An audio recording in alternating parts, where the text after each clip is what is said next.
nation, under God, indivisible, with liberty and justice for all. All right, good morning, everybody. Good morning.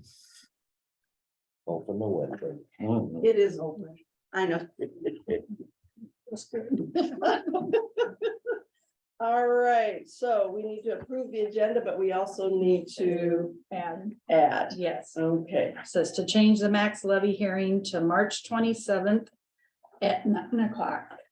Yeah. March 27th at 9 o'clock. 9:00. Okay. I'll make motion to accept with that change. I'll second that. okay. We have a motion and a second. All those in favor? I Yes, unanimous. All right.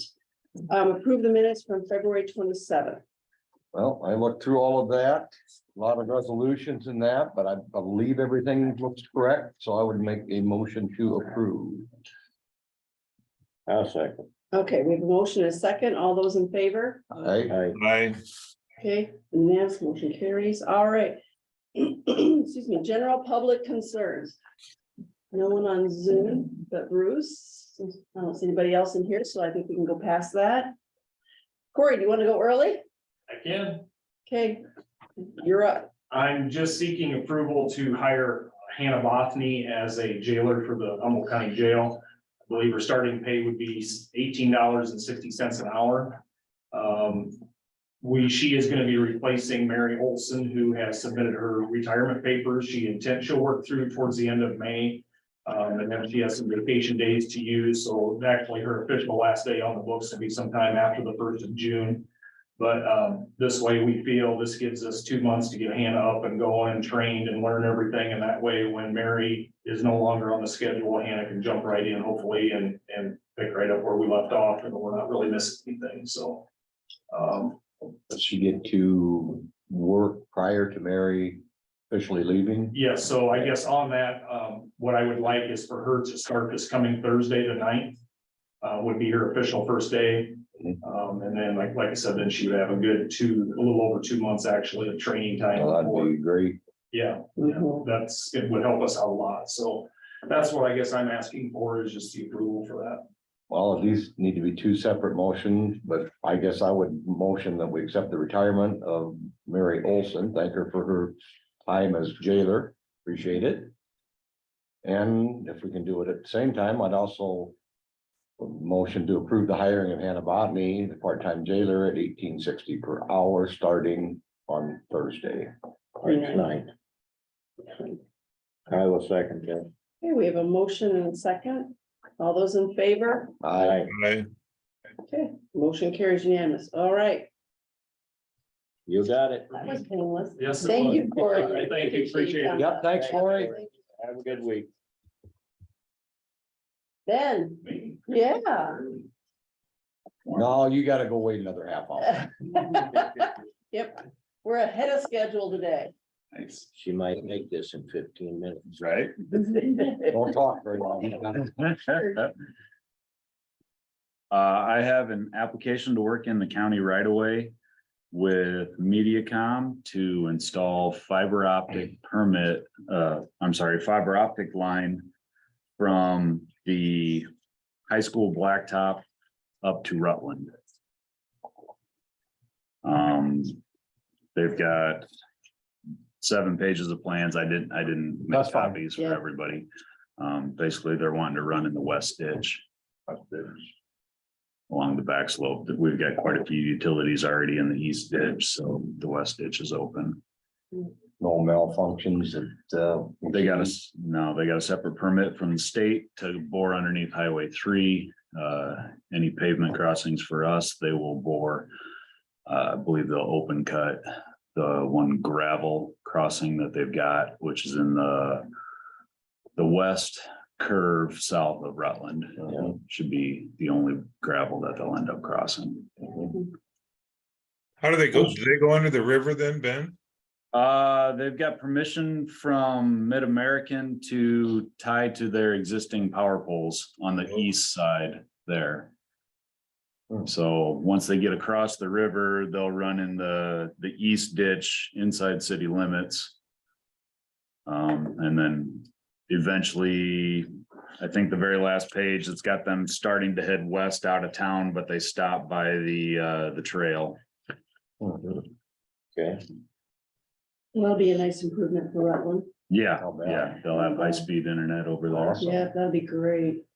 One thing about with this, they're trenching this in, it's fiber optic cable they're looking to install. Yep.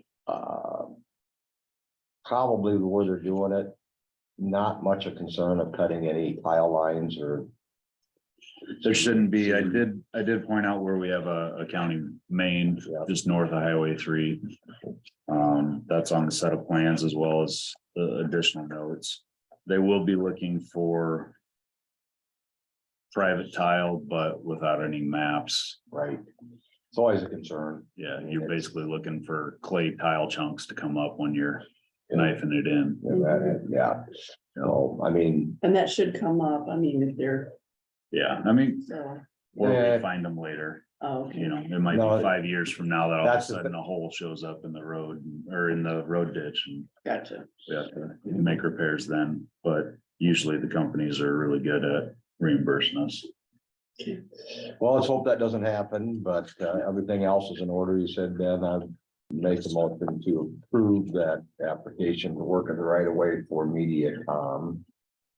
Second. Okay, Bruce seconds, okay. All those in favor? Aye. Okay. Okay, unanimous motion carries. Okay. All right, approved credit card for secondary roads. So we had mentioned that last week, as far as getting us a credit card to be able to reserve hotel rooms, the occasional purchases online, purchases from the US Post Office, so that we can buy stamps, buy our own envelopes, things that we need the credit card for. And I think last week you guys mentioned Trish getting us a card with the same bank that you guys are Mhm. currently using. Yeah, just so you have that card. Yep. You can turn in said receipts to Chris and she has a folder for them. Yep. That'll work for you? That works for me. Well, I make a motion that we approve that credit card for the secondary roads. I'll second. Okay, we have a motion and a second. All those in favor? Aye. Aye. Okay, motion is unanimous, it carries. All right. Sounds good. Anything you. else, Ben? No, Whew. get you guys out of here by 8:45. We'll give you a little slack. Next week, I'll hit it. It probably will. Yeah, I'll hit it next week. Okay, next thing on is changing the max levy hearing to March 27th at 9 AM. I will make a motion to that effect. Max levy hearing is March 27th at 9 AM. And that was changed from what date?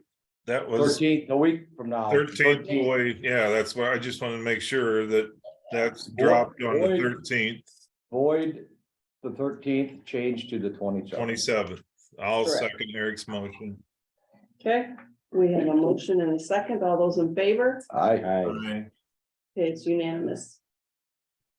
All right. Okay, committee reports. Dave, you wanna go first? He's just making stuff up right now. Oh, here. Yeah, no, I'm changing that meeting date. Okay, we gotta go back to.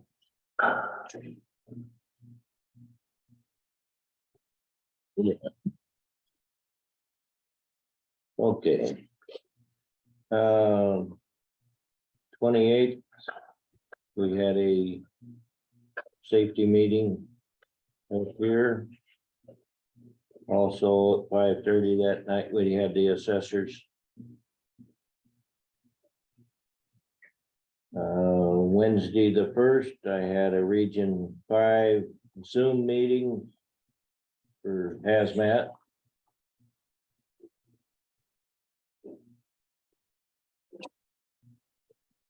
I think that's about it. Thursday, went down and I talked to Mark down there at Des Moines. that was here Saturday. Oh, Mark Thompson? Yeah, Okay, he was down there to commission one of our citizens, Amber Whitrock. Got commissioned as lieutenant into the Air Force. oh, awesome. You know, when COVID hit, anybody that didn't want to take the shot got kicked out of the service. And she and her sister both got kicked out. And now they've reversed all that. They can go back. So now she's getting her commission. Awesome. Well, Good. that's awesome. While I was down there, I talked to Mark and I told him we was against that. I told him we'd lose a lot of money on it. Okay, good. Food pantry is this Wednesday, the 8th. I can have that rolled down. Excellent. That's it. Attaboy, Dave. Monday, the 27th, I had a building families meeting in Clarion, attended that. Tuesday, the 28th, we have the assessors conference board budget hearing at 5:30 right here. And then Thursday and Friday, I attended the Wheat Commissioners Conference, which this year was held at the Prairie Meadows Event Center. It was very good, as it is every year, informative and educational. So I was glad I went to it, and that's what I had last week. I had joined in on the conference board hearing at 5:30 on the 28th. I guess I listened over Dave's phone. Other than that, that's all I had. All right, on the 28th, I had the safety meeting here in the courthouse. And then also the conference board, I did get here. It's a little late, but I did get here. I can vouch, Andy physically made it. I heard her. Mildly frazzled, but she did physically make it. Yes, just a little bit. It was kind of one of those days. And then on the, then on the 2nd of March, Thursday, we had the entire Iowa workforce, our region. North Central was here. We all met here and we went to the Zoom meeting for the Iowa Infrastructure Funding Agreement. So even though we have all chosen that we're going to leave, we still need to participate in these meetings because we are a part of it until June 30th. I was gonna say, is that just basically for the fiscal year? Yeah, and they just got the contract out that, was it that day that because we were supposed to have contracts for February 28th, I think it was. We didn't get them till I think it was the 1st. Well, So, so it's neither here nor there, but we also had Faith Miller from IWD here with us and Teresa White Larson, who is our Title I person. And so it was good for them to kind of see what was all going on and how it was going, and they both understand our frustrations and wish things were better. But, it is that old saying, it is what it is, and there's not much we can do about it. Saturday, I did go to the city hall at 9 a.m. where Dennis Guth and Mark Thompson were talking. We had the room was full. I think we were standing room only. good. So that was very good. Chris Botany was there from TRV, part of the school board, talked on behalf of the schools. And then, of course, Alyssa O'Connor was there. She did a very good job of articulating what we needed, how much the funds are going to hurt us if they do. And then I found out that they changed 1124. So now it's SF 356. So we need to be watching that one. So it's just a number change because they had so many complaints from the rural. Finally, rural Iowa is standing up and maybe getting some notice. So, and that was the biggest thing that we kept saying, that I know. I pray that they do not all vote party line. Dennis Guth said he's not a party line voter. So we'll see if he stands by his word, whether or not he is a party line voter, because this is going to be a detriment if he does follow the party line. So we'll see by that. And then, let's see here, we need to be watching 1125 too. And then it kind of goes in with this one here. It ties in. I just haven't had time to research it yet, but it kind of ties in with what is now 356. The levy. The levy, and then there's the lost one, and I don't remember, does anybody remember what that one is? The lost option, which one, what that number is? I don't either, but that's another huge one that's gonna hurt us, and they hadn't really even thought about it. They didn't understand the loss. Well, evidently not, because, and Mark Hamlin, he's a freshman, house guy, he's not gonna be able to know everything, off the top of his head, but Dennis was a little shorter on that. He hadn't heard of that yet, the changing, so I don't know if he's got, I don't know, I shouldn't say, but anyway. I tell him that I'm gonna hold him accountable though, if he does vote party line.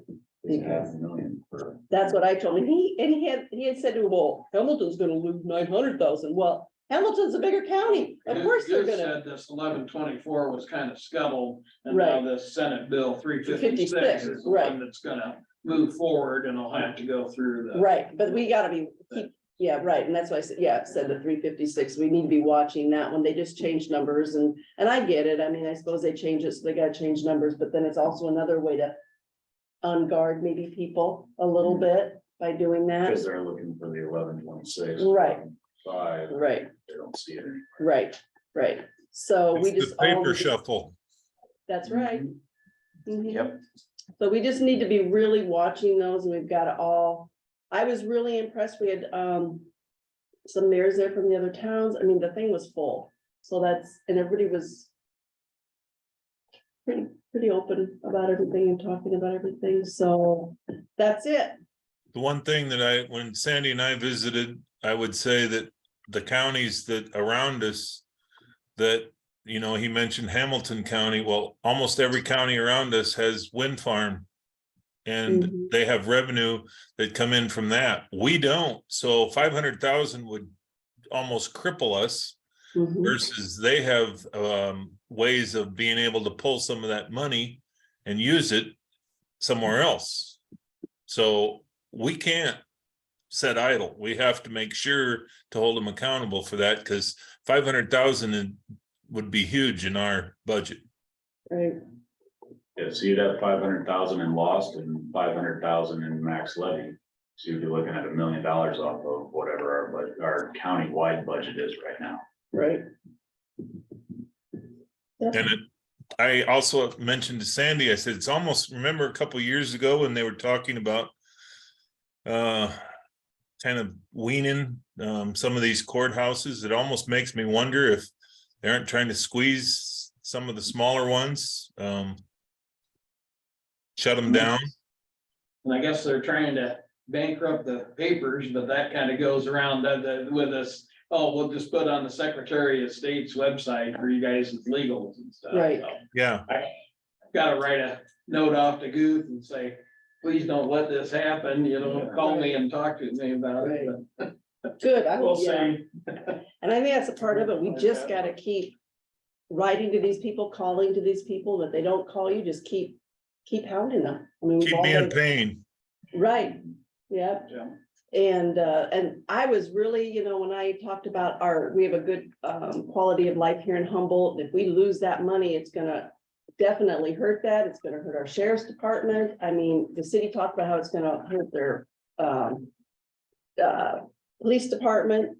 And nobody was saying, hey, we want to have our taxes cut. I mean, not one person said that they agreed with this. So I think that says a lot too. I mean, we do have a good quality of life here in Humboldt. We don't want it to get hurt. We want to we want to grow, of course, Humboldt County to grow, but we don't want to lose anything either. And it'll happen if this bill goes through. So we really need the citizens to do a writing campaign, calling campaign. Lissa Cole and I talked about getting people to go down to the Capitol and lobbying down there also. So, and we'll do it. I'll do it. I have no problem with it. That's it. That's all I got to say. Excellent.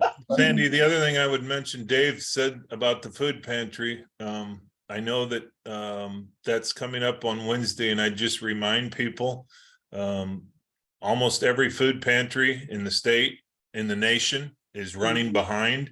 So I saw on the email, Diane had ordered a few extra meals, but remember, part of our meals are taken up to the Bode Livermore area for the people that sign up there. And part of them go to Humboldt Homes. So whatever that number is, 60 to 80 meals that are, or packages that are left, those usually go pretty fast. So if you're needing food, 4:30, it gets pretty active pretty fast, and then it usually goes away. So I just tell them to make sure they're there early. Okay, perfect, thank you. And All right. my one leg probably won't be there, but I'll hear about it. So Sounds good. All right, anything else from anybody? Chris, got anything else for us? Motion to adjourn. Second.